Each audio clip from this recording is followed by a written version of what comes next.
बिस्मिल्लाहिर्रहमानिर्रहीम। MPhil Urdu spring 2020 semester number 2 के अज़ीज़ तलबा व तालिबात अस्सलामु अलैकुम। मुझे उम्मीद है कि आप सब खैरियत से होंगे। पहले सेमेस्टर में आपने दास्तान और नावल के बारे में तफसील से पढ़ा था। इस दूसरे सेमेस्टर में हम उर्दू अफसाना, उर्दू ड्रामा और उर्दू सफ़रनामा के बारे में पढ़ेंगे। आज ये जो लेक्चर आप सुन रहे हैं और देख रहे हैं, इसी मौजू पे एक लेक्चर मैंने गुज़श्ता हफ्ते भी दिया था, लेकिन मुझे बाद में पता चला कि बाज़ फ़नी वजूहात की बिना पर वो लेक्चर तमाम तलबा तक आसानी नहीं पहुंच सका और तलबा व तलबात उससे मुस्तफ़ीद नहीं हो सके। लिहाजा मैंने ये ज़रूरी समझा कि मैं उसी लेक्चर को आज दोबारा दोहरा दूँ ताकि वो तलबा व तलबात जो उससे मुस्तफ़ीद नहीं हो सके वो बार दीगर ये लेक्चर सुन लें और अपनी तालीमी ज़रूरत को पूरा कर लें। लेकिन इस सिलसिले में ये बात ज़हन में रखिएगा कि चूँकि ये लेक्चर बिल मुशाफ़ा नहीं है और ये इस वक्त ऑनलाइन है, और दूसरा ये भी कि लेक्चर जितने भी हैं ये फिलबदी होते हैं, तो इसमें मुमकिन है कि वो तलबा जिन तक किसी न किसी सूरत में पहला लेक्चर पहुँच चुका है और आज वो दोबारा इस लेक्चर को सुनेंगे, तो मुमकिन है कि उन्हें कुछ बातों में तकरार नज़र आए और कुछ बातों में कुछ मुख्तलिफ सुनने को या समझने को मिले। तो इस पे आपने जो है वो किसी उलझाव का शिकार नहीं होना, बल्कि ये जान लीजिए कि जो बातें पहले लेक्चर में की गई और आज इस दोबारा उसी पहले लेक्चर में जो बातें की जा रही हैं, इनका ताल्लुक़ आपके बुनियादी नफ्स मज़मून के साथ है, और वो है अफसाना। यूं तो वो तमाम तख्लीकी अदब जो नसर में हो उसे अमूमी तौर पर अफसाना कहा जाता है। यानी इसकी झैल में दास्तान भी आ जाती है, नावल भी है, अफसाना जिसे आप बतौर फ़िक्शन या शॉर्ट स्टोरी के पढ़ते हैं वो भी है, ड्रामा भी है और सफ़रनामा भी है। ये तमाम जो असनाफ़ हैं ये अमूमी तौर पे फ़िक्शन यानी अफसाना की डेफिनेशन में आती हैं। लेकिन सवाल यह कि अगर ये सब अफसाना है तो फिर वो अफसाना जो उर्दू में मारूफ़ है वो क्या है? अज़ीज़ तलबा, दरअसल जिसे अब हम उर्फ़ आम में अफसाना कहते हैं वो दरअसल शॉर्ट स्टोरी है। अंग्रेज़ी में इसके लिए लफ्ज़ शॉर्ट स्टोरी इस्तेमाल होता है और फिक्शन तमाम नसरी तख्लीकी अदब के लिए इस्तेमाल होता है। तो उर्दू में चूँकि ये लफ्ज़ मग़रब से ये सिन्फ मग़रब से आई, तो जब सज्जाद अदर यल्दरम ने सबसे पहले तुर्की ज़बान से कुछ शॉर्ट स्टोरीज़ को उर्दू में मुंतकिल किया, तो उन्होंने इसका नाम रखा, या जो उस अहद के नाक़दीन थे उन्होंने इसे मुख्तसर अफसाना कहना शुरू कर दिया ताकि एक इम्तियाज़ पैदा किया जा सके दीगर असनाफ़ अफसाना में और इस मुख्तसर अफसाना में। तो आप अपनी आसानी के लिए जान लीजिए कि इस्तिलाहन शॉर्ट स्टोरी का जो तर्जुमा होना चाहिए वो तो है मुख्तसर अफसाना, लेकिन उर्दू में अफसाना जो है वो मुख्तसर अफसाना का मुतबादल है, यानी शॉर्ट स्टोरी का मुतबादल है। और अफसानवी नसर जब हम कहते हैं या अफसानी नसर कहते हैं तो उससे मुराद वो तमाम तख्लीकी नसरी अदब है जिसमें दास्तान भी आ जाती है नावल भी आता है, ड्रामा भी है, अफसाना भी है और सफ़रनामा भी है। इसके अलावा इंशाइया भी है, इस नौ की जो दीगर असनाफ हैं। तो अब ये बात वाज़ेह हो रही कि लफ्ज़ अफसाना उर्दू में एक ऐसी इस्तिलाह बन चुकी है जो शॉर्ट स्टोरी का तर्जुमा है। अब सवाल ये पैदा होता है कि उर्दू में ये सिर्फ कैसे आई।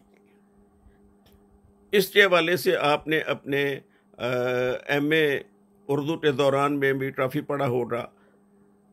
आप इन मबाहस में पढ़े होंगे कि उर्दू अफसाने का मूजद सज्जाद अदर यल्दरम हैं या मुंशी प्रेमचंद हैं। ये बातें इतनी मरतबा दोहराई जा चुकी हैं कि मैं ये समझता हूँ कि अब उन्हें एमफिल की सतह पे नए सिरे से दोहराना कुछ ज़्यादा ना तो सूदमंद है ना मुनासिब है। अलबत्ता ये है कि इसके पहले अफसाना निगास चाहे सज्जाद अदर यल्दरम हो या मुंशी प्रेमचंद हो, लेकिन हकीकत ये है कि इसे बतौर अफसाना जिस अदीब ने मुस्तकिल बुनियादों पर इख्तियार किया और इसे आगे बढ़ाया और उर्दू अदब की एक मारूफ सिन्फ के तौर पर मुतारफ़ कराया, वो मुंशी प्रेमचंद हैं। मुंशी प्रेमचंद ने अपने अफसानों के ज़रिए एक ऐसी सिन्फ को अरूज दे दिया जिसे बाद में मुस्तकिलन उर्दू अदब का हिस्सा समझ लिया गया। लेकिन इसका ये मतलब नहीं है कि ये कुल्ली तौर पे एक नई सिन्फ थी जो उर्दू अदब में मुतारफ़ कराई गई, बल्कि इससे पहले बाज़ ऐसी अक़साम या ऐसी शक्लें हमें मिलती हैं जिन्हें हम अफसाने की सानवी अक़साम कह सकते हैं। मसलन दास्तान के हवाले से जब आप पढ़ रहे थे तो आपने एक सिन्फ तमसील यानी एलिगरी के बारे में पढ़ा था। इसी तरह रोमांटिक टेल और फेबल्स, कैरेक्टर स्केच वगैरह, इन चीज़ों के बारे में आपने उस वक्त पढ़ा था। माइथोलॉजी जिसका एब्रीवेशन हम बतौर मिथ भी करते हैं, मुख्तसरन जिसे इस्तेमाल करते हैं। तो गो आप इन असनाफ से या अफसाने की या दास्तान की इन सानवी अक़साम से पहले से वाकिफ़ हैं और दास्तान के बाब में आप इन्हें पहले तफसीलन पढ़ चुके हैं। लेकिन अफसाने के हवाले से इन्हें अगर एक मरतबा फिर दोहरा लिया जाए, क्योंकि इस वक्त इनकी तोज़ी और इनकी तोजी और इनकी तारीफ़ जो है वो कदरे मुख्तलिफ़ पैराए में होगी, तो मेरा ख़्याल ये कि इसमें कोई मुज़ायका नहीं है। अंग्रेज़ी में दास्तान से पहले या दास्तान के पैरेलल और उर्दू में भी दास्तान से पहले या दास्तान के मुसावी या ज़्यादा मुनासिब है कि उससे पहले कुछ शवाहिद हमें ऐसे मिलते हैं, कुछ ऐसी तहरीरें मिलती हैं जिन्हें हम दास्तान की सानवी अक़साम कह सकते हैं। मिसाल के तौर पे एलिगरी, जिसका उर्दू तर्जुमा जो है वो किया जाता है तमसील। तमसील के बारे में आप ने जो पढ़ा कि किसी मुजर्रद चीज़ को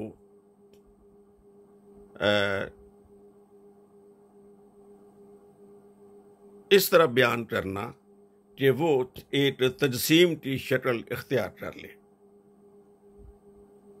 यानी कोई ऐसी कैफियत जिसकी तस्वीर नहीं बनाई जा सकती, जिसका बुत नहीं बनाया जा सकता, जिसका मुजस्मा नहीं बनाया जा सकता, लेकिन उसे कैसे पेश किया जाए, कैसे बयान किया जाए, तो उसके लिए लफ्ज़ तमसील इस्तेमाल होता है। डॉक्टर सुहेल अहमद ख़ान ने अपनी किताब मुंतखब अदबी इस्तिलाहात में एलिगरी या तमसील की बहुत उम्दा तशरीह की है। अगर आप चाहें तो मैं उसे यहाँ एक मरतबा फिर दोहरा देता हूँ ताकि आपके लिए इसे बारे दीगर समझना कदरे आसान हो जाए। वो ये कहते हैं, ये उनकी कोटेशन है कि अदबी सतह पर एलिगरी बयान का वो तरीका है जिसमें मुजर्रद गैर मुजस्सम चीज़ों को किरदार बनाकर पेश किया जाए। मसलन गम, खुशी, उम्मीद, हुस्न तजरीदी हैं, मगर किसी बयानिए में वो किरदार की सूरत में लाए जा सकते हैं। दरअसल बयान करने वाला अपने मजहबी, फलसफियाना या सियासी तस्वुरात पेश करना चाहता है, लेकिन दिलचस्पी पैदा करने के लिए इन तस्वुरात को ऐसी कहानी या नज़्म में परोता है जिसमें तजरीदी अफकार मुजस्सम किरदारों में डाल जाते हैं। यूं सुनने वालों या क़ारीन को ये चीज़ें दिलचस्पी लगती हैं और तस्वुरात को समझने में भी आसानी पैदा होती है।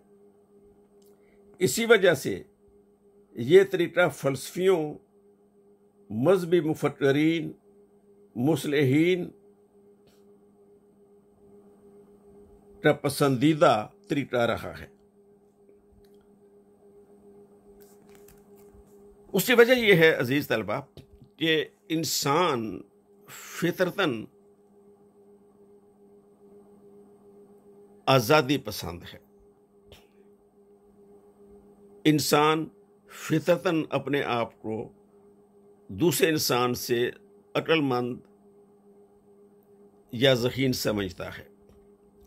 लिहाजा कोई भी इंसान किसी दूसरे शख्स या अस्ती की तरफ से दी गई नसीहत को या अदायत को, बराह रास्त दी गई अदायत को वो कबूल नहीं करता और उसकी कबूलियत में, उसे तस्लीम करने में शायद लाशऊरी तौर पे उसकी अना मजरू होती है। लिहाजा ऐसी सूरत में जो मुस्लिहीन थे, जो सूफिया थे, जो अंबिया थे, इवन कुरान ने भी बाज़ मौक़ों पे तमसील का अंदाज़ इख्तियार किया है ताकि अच्छी बातें बराह रास्त हुक्मनामे के बजाय बिलवास्ता तौर पे लोगों को मुंतकिल की जाएँ, उन तक पहुँचाई जाएँ ताकि वो उन चीज़ों को बआसानी अज़म कर लें, उन्हें बआसानी समझ लें। यही जो एक सूफिया के यहाँ जो तमसील का जो एक हमें इस्तेमाल मिलता है, उसकी बुनियादी वजह यही है।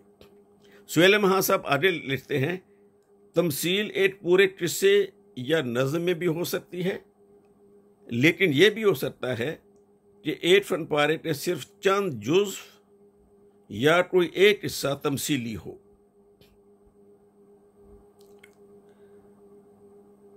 मुतसव्वफ़ाना अक़ायद को भी ऐसी कहानियों की शक्ल दी जाती रही है। जैसे कि मैंने भी थोड़ी देर पहले आपको बताया कि सूफियात यहाँ भी हमें यह रवैया मिलता है। बयान के कुछ और अंदाज भी तमसील से मिलते जुलते हैं। मसलन अक़ायद, जिसमें अमूमन मुख्तसर तौर पे कोई मजहबी या अखलाकी नुक्ता कहानी के अंदाज में बयान होता है। ज़्यादातर इवानी या चिरिंद परिंद की अतायात मिलती हैं, जिसमें जानवर या परिंदे इंसानों की तरह काम करते और बातें करते दिखाए जाते हैं। अमूमन अक़ायद से मिलने वाला सबक भी बता दिया जाता है। हकीम लुक़मान और शेख सादी की अतायात हमारी तहज़ीब में अखलाकी तालीम का ज़रिया रही है। यानी इससे ये पता चला कि तमसील और अतायात पहले से मौजूद हैं और ये किसी न किसी सूरत में अफसाने ही की ज़रूरत को पूरा करती रही है। इसके अलावा अगर हम देखें तो एक और उर्दू में भी और दीगर ज़बानों में भी असातीर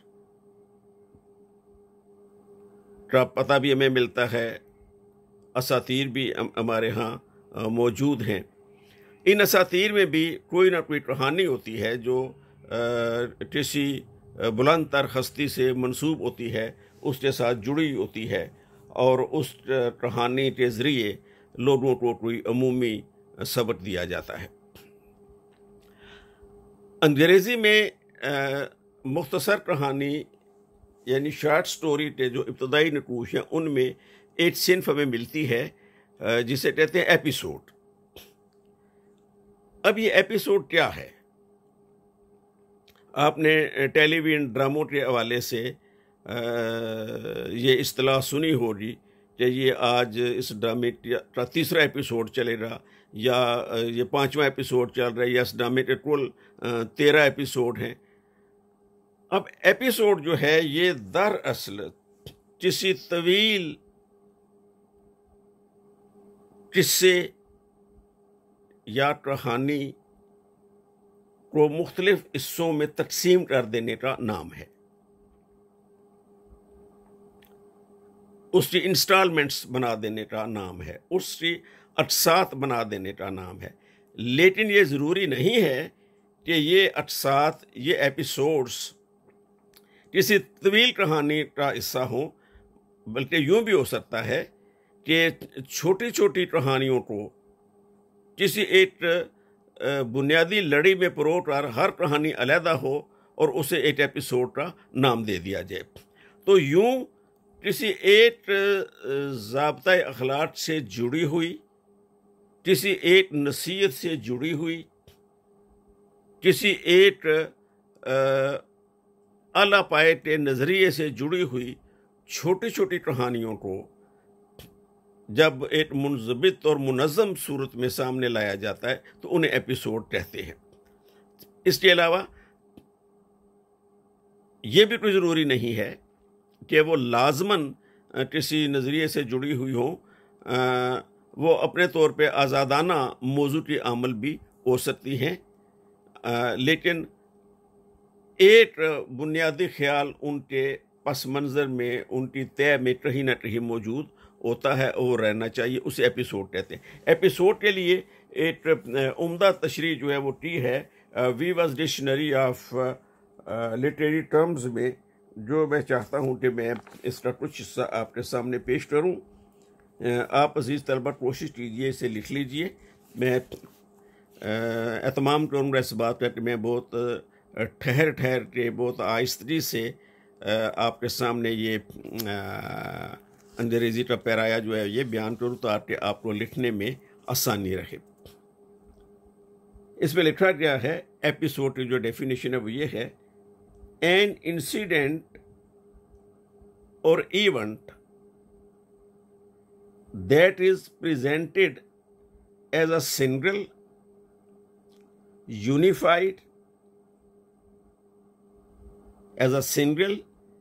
unified action but that is also part of a longer narrative। इनका तो कहना यह है कि वो एक सिंगल यानी अपनी अटाई में अलहदा से एक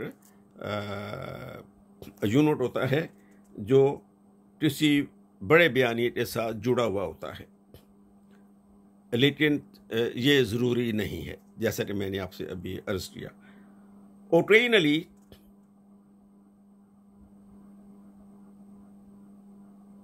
a digression used to illuminate character or provide background an episode usually works with other episodes to forward the actions of the main plot।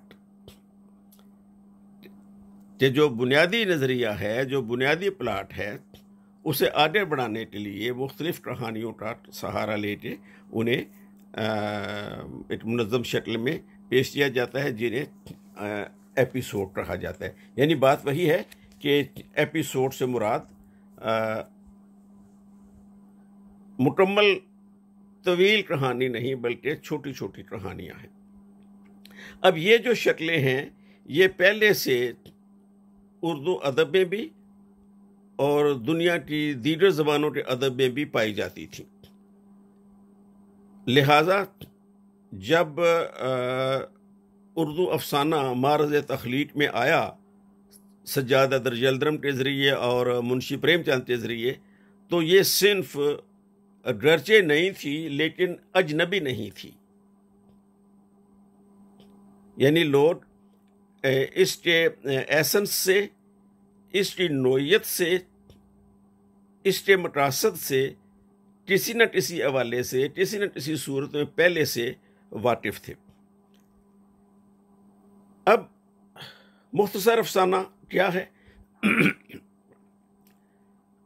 यूँ तो इसकी बहुत सारी तारीफ़ें की गई हैं, लेकिन इस वक्त मैं चाहूँगा कि आपके सामने अबुल एजाज हफीज़ सिद्दीकी ने अपनी किताब कशाफ तनकीदी इस्तिलाहात में जो तारीफ़ इसकी की है वो आपके सामने बयान करूँ। अबुल एजाज हफीज़ सिद्दीकी अपनी किताब कशाफ तनकीदी इस्तिलाहात में मुख्तसर अफसाने की तारीफ़ करते हुए लिखते हैं,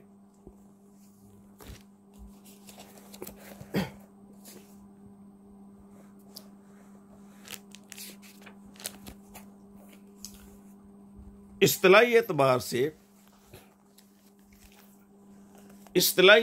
से मुख्तसर अफसाना अंग्रेज़ी इस्तिलाह शॉर्ट स्टोरी का उर्दू तर्जुमा है। अफसाना का लफ्ज़ भी बिल अमूम मुख्तसर अफसाने ही के लिए इस्तेमाल होता है, जैसा कि मैं अभी थोड़ी देर पहले आपको बता चुका हूँ। सुहेल बुखारी ने मुख्तसर अफसाने के लिए अफसानचे की इस्तिलाह इस्तेमाल की है। उन्होंने शुरू में इसके लिए ये इस्तिलाह इस्तेमाल की, यानी उन्होंने मुख्तसर अफसाने का लफ्ज़ी तर्जुमा कर दिया अफसानचा, यानी शॉर्ट स्टोरी का उन्होंने एक लफ्ज़ी तर्जुमा कर दिया अफसानचा, और मुख्तसर अफसाने को मज़ीद दो लफ्ज़ी लफ्ज़ की बजाय एक लफ्ज़ी इस्तिलाह बनाने के लिए उन्होंने इसके लिए एक इस्तिलाह वज़ा की अफसानचा, लेकिन ये ज़्यादा मारूफ हुआ नहीं। ये इस्तिलाह जो है ये ज़्यादा मारूफ नहीं हुई, इसलिए कि अफसाना अपने जो भरपूर मानी अदा करने लगा था, और लफ्ज़ अफसाना जो है वो जिस तरह मौजू, असलूब, प्लाट और किरदारों को अपने अंदर समो चुका था, मंजर निगारी को अपना जुज़ बना चुका था, उसके बाद अफसानचा जो है वो उसका भी मिनिएचर लगा। यानी लफ्ज़ अफसाना के मुकाबले में यूँ महसूस होता है कि अफसानचा जो है वो अपनी ज़ख़ामत में भी, अपनी मानवियत में भी और अपनी नोयत में भी काफ़ी कमतर है। लिहाजा ये इस्तिलाह ज़्यादा मारूफ नहीं हो पाई। अबुल लैस सिद्दीकी लिखते हैं, इससे मुराद नसर में एक मुख्तसर सा वो किस्सा है जिसमें जिंदगी के किसी एक पहलू को बेनकाब किया गया हो। अबुल एजाज हफीज़ सिद्दीकी आगे उन्होंने बताया कि अफसाने के लिए जो नुमायाँ उसके ख़त हाल जो हैं उसमें क्या चीज़ें ज़रूरी हैं। एक तो उन्होंने इसके लिए मौजू को लाजमी करार दिया, फिर उन्होंने वादत तासर को लाजमी करार दिया। तो ये वो बातें हैं जो आप इससे पहले भी यकीनन जान चुके होंगे, जिन्हें हम दोहराते नहीं। तो मैं आज के इस लेक्चर को मुख्तसर अफसाना क्यों कहा गया इसे, और अफसाना क्यों एक बाकायदा इस्तिलाह बन गई, इसमें मैंने सम अप करने की कोशिश की है। आज के इस लेक्चर को हम यहीं पे ख़त्म करते हैं। अज़ीज़ तलबा मैं अपने दूसरे लेक्चर में हम देखेंगे कि अफ़साने की जो मुख्तलिफ़ तारीफ़ें हैं वो ट्विस्ट अंदाज में की गई हैं। आप सबका बहुत शुक्रिया।